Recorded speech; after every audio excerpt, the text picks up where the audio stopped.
अब तपाईहरुले भोट दिने नदिने विचार गर्नुस्।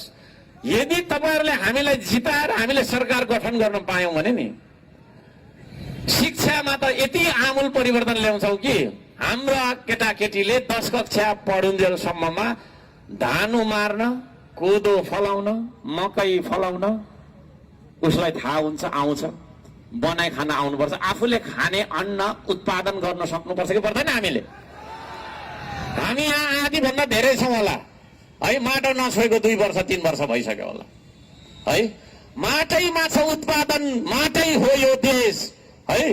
माटैमा छ सब थोक, माटै हो सब थोक अधिकार। तर माटोलाई छुनु चाहिँ हामीले मन लाग्दैन।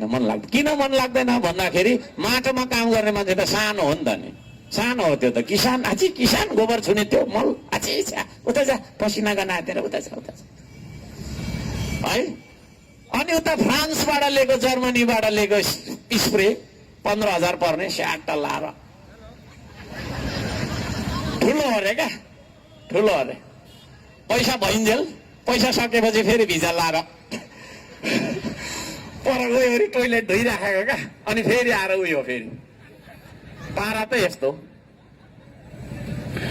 त्यसैको कारणले गर्दाखेरि काम गर्ने संस्कृति हो श्रम संस्कृति। काम गर्नु हुँदैन भन्ने जुन गलत मान्यता छ, त्यो गलत मान्यता विरुद्ध विद्रोह गरेर निस्केको संस्कृति हो श्रम संस्कृति। हामी काम गर्न चाहन्छौँ, काम गर्ने मान्छेले सम्मान गर्छौँ। आदरणीय दाजुभाइ दिदीबहिनीहरू, त्यस्तो देश बनाउनु पर्छ यो देशमा हैन। यो देशमा तपाईको चाहिँ नि 7-7 दिन 6-6 दिन पढिराख्नु पर्ने आवश्यकता छैन। विद्यार्थीले 3 दिन मात्रै पढ्नुपर्छ। 10 वटा किताब पढ्छ भने बरु 5 वटा मात्रै पढाउँ उसलाई। तर बाँकीको दिनमा ऊ खेल्न चाहन्छ भने खेलाडी बनोस्। हाम्रो विद्यार्थीहरू पनि बनोस् न रोनाल्डो र मेसी जस्तो, होइन र?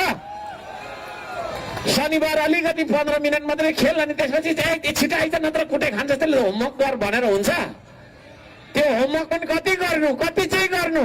मैले पनि होमवर्क गरेको मेरो छोराले पनि होमवर्क गरेको मेरो नातिले पनि होमवर्क गरेको। के हो त्यो होमवर्क भनेको?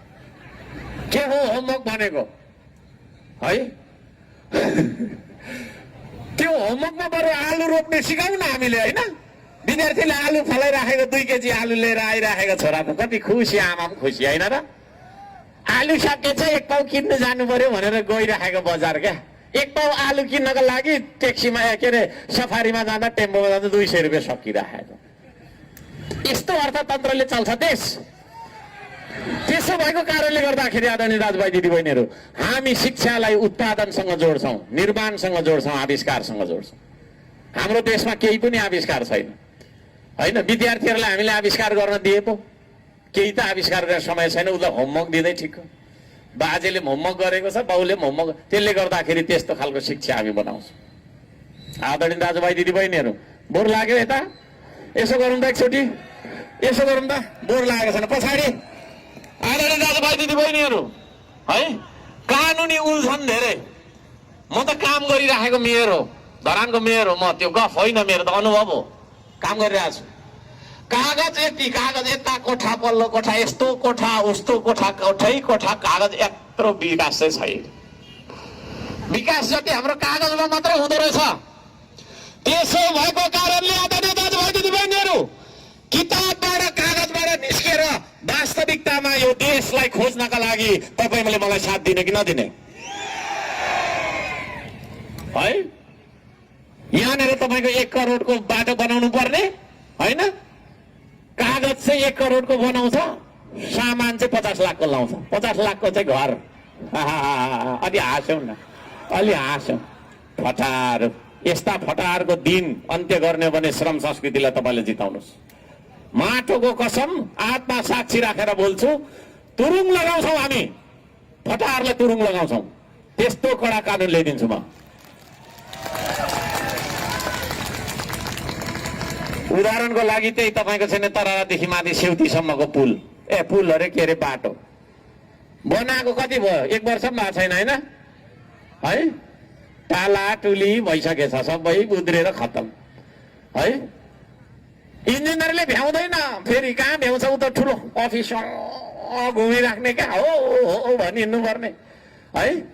लेबरको भरमा प्रोजेक्ट छोडिदिएको हुन्छ। चिसो अस्पताल लगाइराखेको हुन्छ, चिसो कालोपत्रे चिसो। धरानमा तपाईँको 5-6 गाडी राति राति फर्काइ पनि दिए रातभरि गर्न खोज्दाखेरि है, राति काम गर्न खोज्छ। त्यसले गर्दाखेरि गुणस्तर हेर्नु त त्यहाँ तपाईँ हामीले तिरेको पैसा होइन त्यो। 1 वर्ष पनि भएको छैन, खाल्डा र खुल्डी भएर टालाटुली गरिराखेको छ। यस्ता फटाहरूलाई सोझ्याउने हो भने है, कागजमा त ठिक छ, फेरि उसको बिल ठिक छ है, बिल त अबै हो भन्छ होइन। त्यो जाँच्ने मान्छेलाई पनि अलिकति यसो हुन्छ नि त तलबाट यसो होइन। त्यसै तपाईँको 30,000 को जागिर खाने मान्छेले 30 करोडको घर किन्छ यो देशमा। त्यो चलनको अन्त्य गर्ने कि नगर्ने? यदि त्यो चलनको अन्त्य गर्ने हो भने हाम्रो तपाईँको चाहिँ श्रम संस्कृतिलाई तपाईँहरूले नभुल्नु होला।